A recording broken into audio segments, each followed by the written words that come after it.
भरत बचन सुनि देखी सनेहु, सभा सहित मुनि भय विदेहु।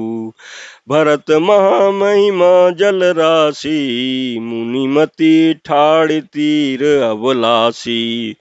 गाचह पार जतनु ही हेरा, पावती नावन बोही तू बेरा।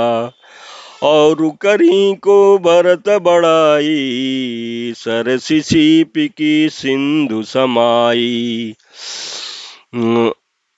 भरत मुनि मन भीतर आए, सहित समाज राम पही आए। प्रभु प्रणाम कर दीन सुआसनु, बैठे सब सुनि मुनि अनुशासनु। बोले मुनिवर बचन विचारी, देश काल अवसर अनुहारी। सुनहु राम सर्वज्ञ सुजाना, धर्म नीति गुण ज्ञान निधाना।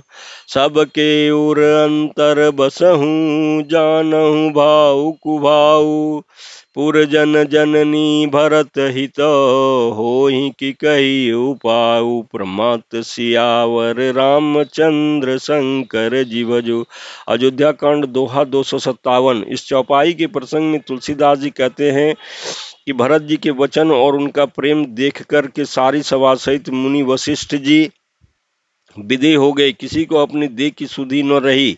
भरत जी की महान महिमा समुद्र है, मुनि की बुद्धि उसके तट पर अबला स्त्री के समान खड़ी है। वह उस समुद्र के पार जाना चाहती हैं, इसके लिए उसके हृदय में उपाय भी ढूंढे, पर उसे पार कराने का साधन नाव जहाज या बेड़ा कुछ भी नहीं पाती। भरत जी की बड़ाई और कौन करेगा? तलैया की सीपी में भी कहीं समुद्र समा सकती है क्या?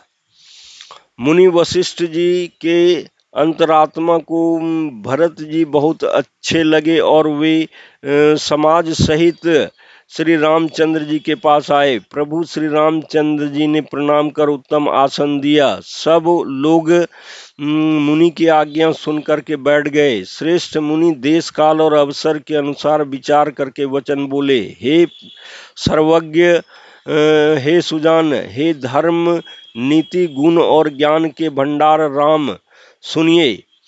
आप सबके हृदय के भीतर बसते हैं और सबके भले बुरे भाव को जानते हैं। जिसमें पूर्ववासियों का, माताओं का और भरत का हित हो, वही उपाय बतलाइए।